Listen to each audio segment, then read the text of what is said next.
میں جاننا چاہتی ہوں کہ کیا کوئی دعا ہے جو میں اپنے شوہر کے لیے پڑھ سکوں. ان کی نوکری چلی گئی ہے اور وہ بہت ٹینشن میں رہتے ہیں. یہ کسی بہن نے سوال کیا ہے. تو دو چیزیں ہیں. پہلی چیز تو یہ ہے کہ آپ ہی دعا کیوں کریں، پہلے تو شوہر کو دعا کرنی چاہیے.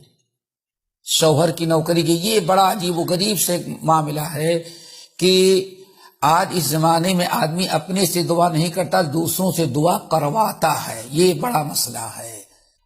پہلے شوہر کو دعا کرنی چاہیے. کیا دعا کریں؟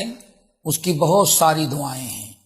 نمبر 1، خوب کثرت سے آپ پڑھیں اللہم اکفنی بحلالک عن حرامک واغننی بفضلک عمن سواک.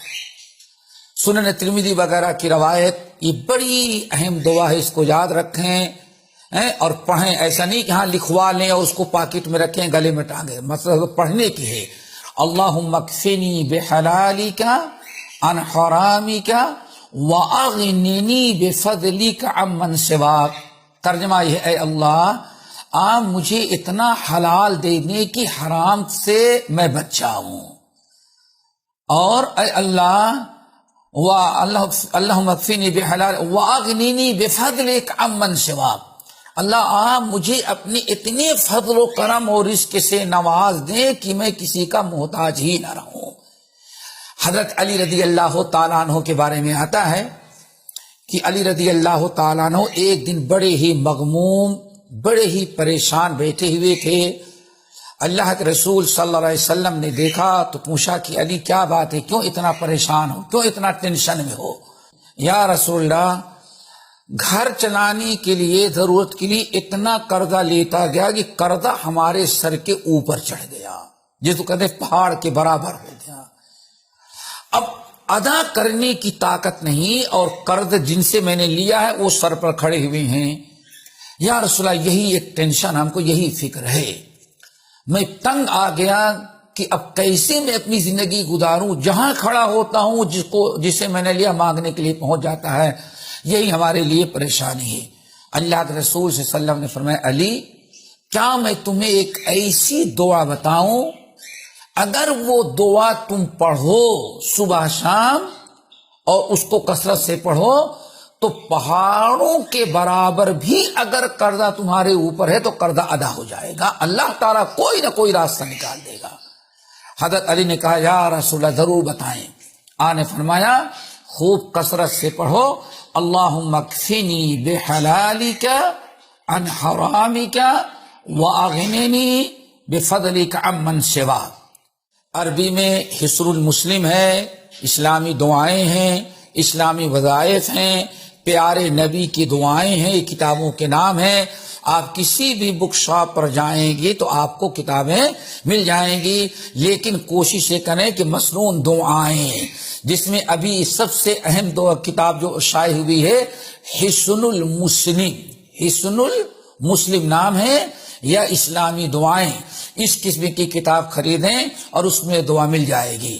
علی رضی اللہ تعالیٰ عنہ کہتے ہیں نبی علیہ السلام نے فرمایا، یہ دعا ہم کو سکھلائی، میں نے دعا پڑھنا شروع کر دیا، چند دن کے اندر اللہ تعالیٰ نے ایسی ہماری مدد فرمائی کہ ہمارا سارا قرضہ ادا ہو گیا. نمبر 2، سنن ترمذی وغیرہ کی حدیث ہے.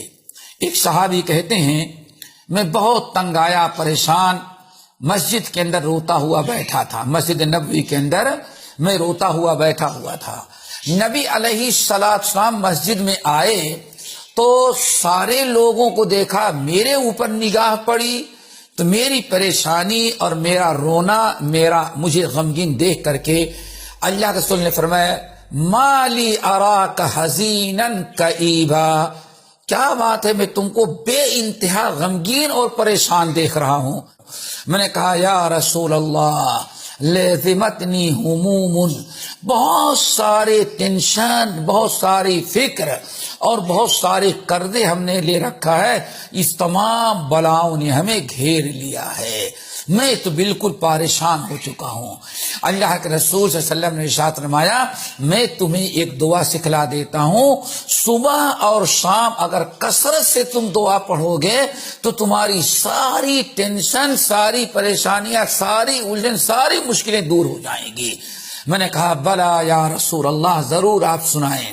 تو اللہ رسول نے فرمایا دعا یاد کر لو، اللہم انی اعوذ بک من الہم والغم والحزن واعوذ بک من غلبۃ الدین وقہر الرجال۔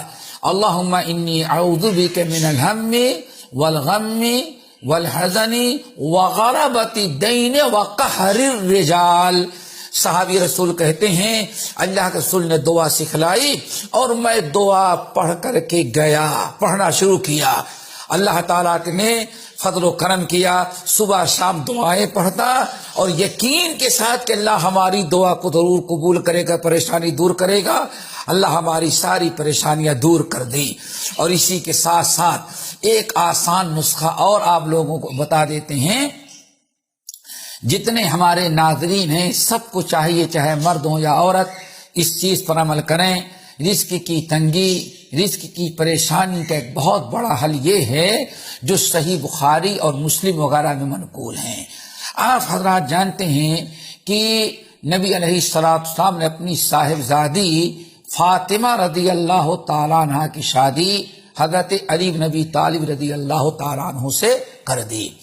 علی رضی اللہ تعالیٰ عنہ کہتے ہیں جب شادی کر کے حضرت فاطمہ کو اپنے گھر میں لایا تو صرف ہمارے گھر میں ایک چمڑا تھا، وہی ایک بستر اور ایک چادر تھی، پورے گھر میں بس یہی، اسی پر ہم دونوں سوتے تھے۔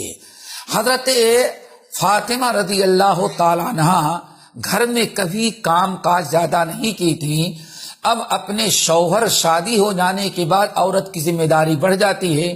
حضرت فاطمہ رضی اللہ تعالیٰ عنہ وہ چکی چلاتی تھیں۔ پرانے زمانے میں دو پتھر ہوتے تھے، ایک پتھر نیچے ایک پتھر اوپر، اور بیچ میں اناج رکھ کر کے عورتیں اپنے ہاتھ سے اس کو کھینچ کر کے چکی چلاتی تھیں۔ حضرت فاطمہ رضی اللہ تعالیٰ نے بڑی لاڈ اور پیار کی زندگی گزاری تھی، 9 مائیں آپ کی تھیں، کبھی کام نہیں کی تھی۔ حضرت فاطمہ جب اپنا حضرت علی کے گھر میں آئی اور چکی چلانے لگی تو ان کے ہاتھوں میں بڑے بڑے چھالے پڑ گئے، ہاتھ پھٹ گیا، برابر خون بہنے لگا۔ بہت دن تک وہ صبر کی۔ پھر پانی کا انتظام گھروں میں نہیں ہوتا تھا، دور ایک کنواں تھا، اس کنویں سے پانی بھر کر کے لانا پڑتا تھا۔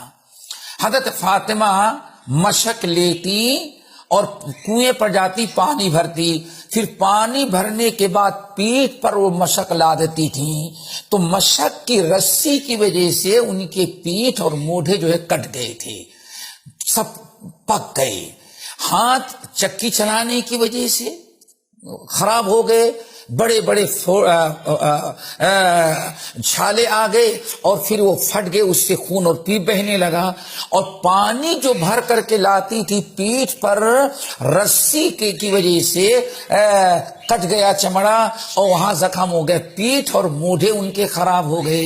نمبر 3، کبھی کھانا پکائی نہیں تھی، اب اپنے شوہر کے لیے کھانا پکانا ہے تو چولہا جو آگ جلاتی تھی، چولہا جلانے کے لیے تجربہ نہیں تھا، وہ پھونک مارتی تھی تو ان کے چہرے کے چمڑے جل گئے تھے، بالکل چہرہ بدل گیا تھا۔ اور اس طرح سے نہ کپڑے صحیح سالم، تو یہ 3 چیزیں، ہاتھ بھی خراب، بدن بھی خراب، چہرہ بھی خراب، بہت تنگ آ گئی۔ تو ایک دن حضرت فاطمہ رضی اللہ تعالی عنہ نبی علیہ السلام کے پاس آئی، اپنے میکے۔ حضرت فاطمہ نبی علیہ السلام کے پاس آئیں۔ نبی علیہ السلام اتفاقاً گھر میں نہیں تھے۔ ام المومنین عائشہ رضی اللہ تعالی عنہ کے پاس چلی گئیں۔ حضرت عائشہ نے جیسے حضرت فاطمہ کو دیکھا ان کی چیخ نکل گئی، کیا ہوا یہ فاطمہ؟ تو حضرت فاطمہ اپنے ہاتھ کو دکھلائیں کہ امی جان دیکھے ایک چکی چلانے کی وجہ سے ہاتھ ہمارے کٹ گئے ہیں۔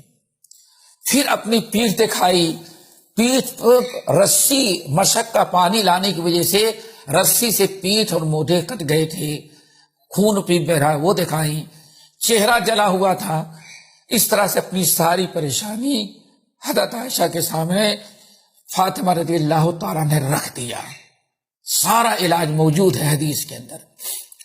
حضرت فاطمہ کا اس کی تکلیف دیکھ کر کے حضرت عائشہ صبر نہ کر سکیں اور کہنے لگی بیٹے اللہ کا رسول تو ابھی نہیں ہے.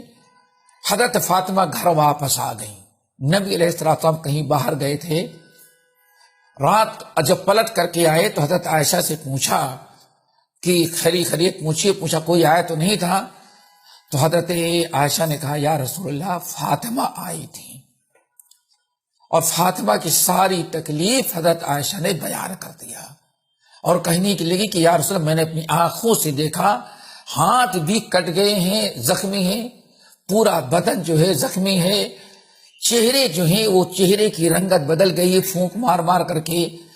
تو یہ تکلیف لے کے آئی تھی، کوئی اگر نوکر مل جائے خادم تو ان کو دے دیا جائے. رات کا وقت تھا، نبی علیہ السلام فوراً اپنی بیٹی کی تکلیف سنے حضرت فاطمہ کے گھر گئے. دروازہ کھٹکھٹایا، آواز لگائی. ایک ہی بستر تھا، دونوں سوئے ہوئے تھے. حضرت فاطمہ بھی دوڑی، حضرت علی بھی دوڑے. دروازہ کھولا. نبی علیہ السلام جب گھر میں داخل ہو گئے تو حضرت فاطمہ ادھر، علی ادھر بیٹھنا چاہتے تھے. اللہ کے رسول نے فرمایا دونوں اپنی اپنی جگہ پر رہو. نبی علیہ السلام حضرت فاطمہ اور علی کے درمیان بیٹھ گئے، بیچ میں بیٹھ گئے. ایک طرف فاطمہ بیٹھی تھی اور دوسری طرف حضرت علی بیٹھے ہوئے تھے. دونوں کے بیچ میں نبی علیہ السلام بیٹھ گئے اور فرمایا فاطمہ میں نے سنا ہے تم گھر آئی تھی. تو حضرت فاطمہ نے بتایا رسول اللہ یہ میرے ہاتھوں کو دیکھیں، میرے موڈھے کو دیکھیں، میرے شکل کو دیکھیں، چہرہ بے انتہا تکلیف تھی اسی لیے میں گئی تھی، آپ نہیں تھی، امی عائشہ سے مل کر کے میں آئی.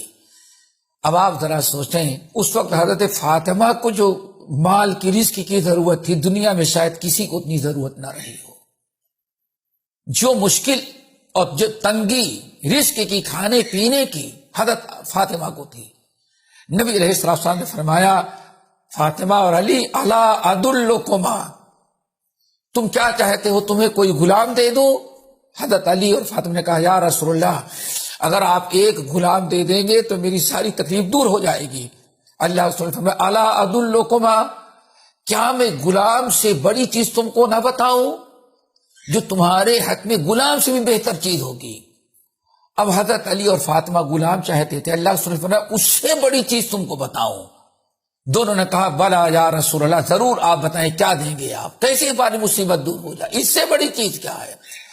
اللہ رسول نے فرمایا اذا اخذتما مضاجعکما، آئندہ کل سے جب تم دونوں اپنے بستر پر آنا تو بستر پر سونے کے پہلے دونوں میاں بیوی 33 مرتبہ سبحان اللہ، 33 مرتبہ الحمدللہ اور 34 مرتبہ اللہ اکبر پڑھ کر کے سونا. یہ میاں بیوی یہ عمل شروع کرو، یہ غلام سے بھی بہتر ہے. اب کچھ کہہ نہیں سکتے تھے. حضرت فاطمہ بھی پڑھنے لگی اور حضرت علی بھی پڑھنے لگے.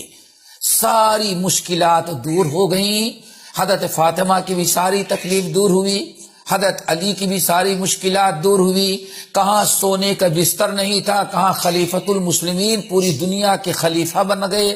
حضرت فاطمہ تو دنیا سے چلی گئیں. حضرت علی رضی اللہ تعالیٰ عنہ یہ نسخہ اتنی پابندی سے اپنائے کہ کہتے ہیں زندگی میں کوئی ایک رات اس کے بعد سے میں نے نہیں چھوڑا کہ بغیر پڑھے ہوئے میں سو جاؤں.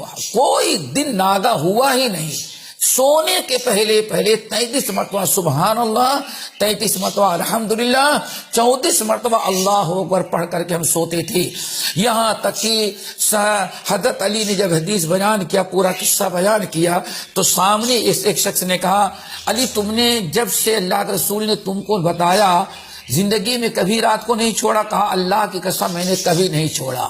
کہا یاد کر لیں کبھی تو چھوڑا ہے آپ نے. کہا اللہ کی قسم میں نے کبھی نہیں چھوڑا. تو اس نے کہا کہ نہیں، جس دن جنگ صفین رات بھر آپ جنگ لڑ رہے تھے اس دن آپ نے چھوڑا ہوگا. کہا اللہ کی قسم جس رات کو ساری رات ہم جنگ لڑ رہے تھے، جنگ والی رات میں لڑتے ہوئے بھی میں نے پڑھا، اس رات کو میں نے تصویر نہیں چھوڑی ہے۔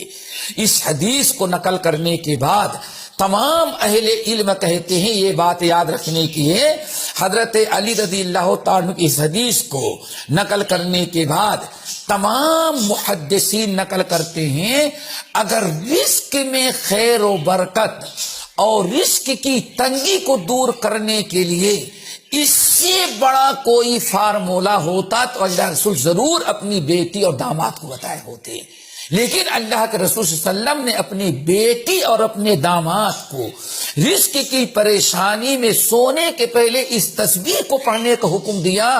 اس کا مطلب ہے کہ اس سے بڑی کوئی چیز دنیا کے اندر نہیں ہے جو رزق کی پریشانی کو دور کرنے والی ہو۔ اس لیے 3-4 دعائیں میں نے بتائی، آپ تمام حضرات کو چاہیے کہ رزق میں خیر و برکت کے لیے تقوی، صلہ رحمی وغیرہ کے ساتھ کم سے کم یہ دعائیں پڑھیں۔ بات چل رہی تھی کہ دعا خود پڑھا کرے۔